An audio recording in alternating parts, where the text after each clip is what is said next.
hamil anak pertama dan mengalami kehamilan yang berat karena muntah-muntah memaksa kami harus ke rumah sakit.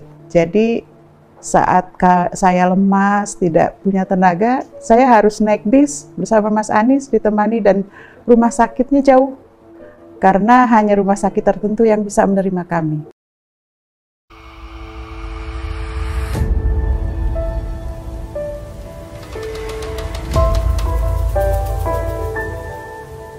Saya akan bercerita tentang membangun keluarga dari nol bersama Mas Anies. Kenal Mas Anies ketika di masa kuliah, dan Mas Anies lulus tahun 95 di bulan Desember. Saya lulus di bulan Februari atau Maret di tahun 96. Nah, waktu itu saya sudah dilamar oleh Mas Anies. Bulan Mei kami menikah. Tidak lama setelah itu, bulan Juli kami berangkat sekolah. Umur kami 27 waktu itu, dan kami menikah bulan Mei tanggal 11. Mas Anies sudah mendapatkan beasiswa untuk sekolah di Amerika Serikat. Dan waktu itu saya ingat waktu Mas Anies melamar, Mas Anies membeberkan selembar kertas yang isinya adalah sebuah garis dengan titik-titik di garis itu yang menunjukkan rencana 5 tahunan.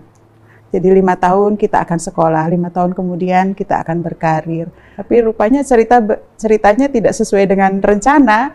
Allah punya rencana yang lebih baik, kita merencanakan, ternyata saya waktu itu hamil anak pertama dan mengalami kehamilan yang berat karena muntah-muntah, tidak bisa diisi makanan, seringkali dehidrasi, dan memaksa kami harus ke rumah sakit.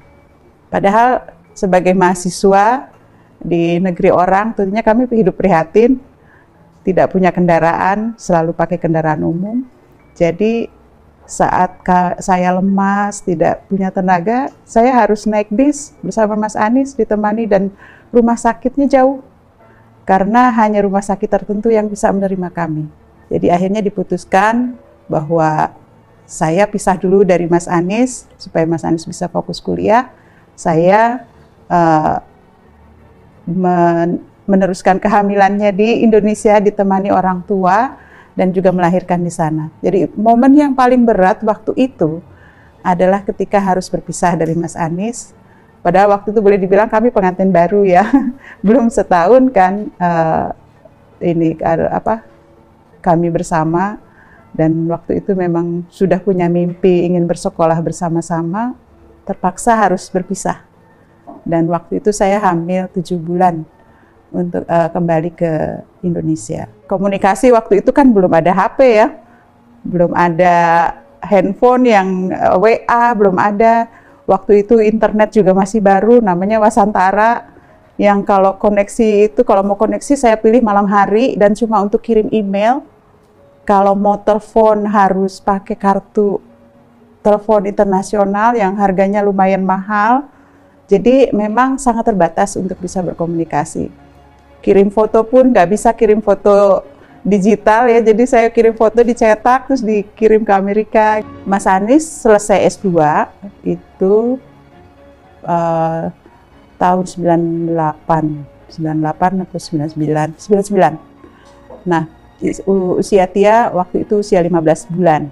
Mas Anies mengajak kami kembali ke Amerika. Alhamdulillah Mas Anies dapat S3 di Northern Illinois University. Akhirnya saya bawa Tia naik pesawat sendiri dengan bayi yang Masya Allah sepanjang penerbangan Tia antang banget. Sampai di Amerika saya dijemput Mas Anies di airport, dan Tia melihat ayahnya, dia panggilnya Om. Dia nggak kenal ayahnya. Karena yang dia masih terlalu kecil dan Mas Anies kan tidak ada tiap hari. Dengan berjalannya waktu, Mas Anies begitu terlibat dengan Tia, diajak main, diajak berenang, disuapin. Banyak sekali yang dikerjakan bersama antara Tia dengan Mas Anies. Sementara saya menata apartemen yang baru. Akhirnya Tia dekat juga dengan Mas Anies. Dan alhamdulillah kita kemudian bisa berangkat bersama-sama, naik truk, bawa barang-barang, pindah kota dari Maryland ke DeKalb, Illinois untuk melanjutkan S3. S3 itu sangat demanding waktu itu. Jadi kadang pulang sangat malam karena harus mengerjakan tugas di perpustakaan, dan kami juga belum ada keuangan yang cukup gitu untuk memulai sekolah. Kemudian waktu itu kami hamil anak yang kedua, Mikail. Tahun 2000 Mikail lahir, saya membesarkan 2 orang anak, sambil nganter dia sekolah, ngurus bayi, dan lain-lain. Jadi belum terpikir untuk bisa sekolah. Nah, di sana saya rasanya perlu terus mengembangkan diri kan, nggak bisa saya cuma di rumah ngurusin anak gitu. Jadi saya dapat informasi bahwa ada pelajaran untuk orang tua, pendidikan untuk orang tua yang berlangsung selama 6 minggu, seminggu sekali. Kami belajar berbagai hal tentang parenting, dari mulai pertumbuhan dan perkembangan anak, komunikasi, disiplin positif, mengembangkan kemampuan sosial anak, kemudian bagaimana menghadapi perkembangan zaman dalam mendidik anak, dan lain-lain. Ternyata menjadi orang tua dengan pengetahuan itu jauh lebih ringan jalannya daripada yang meraba-raba, yang trial error. Akhirnya saya mendaftar di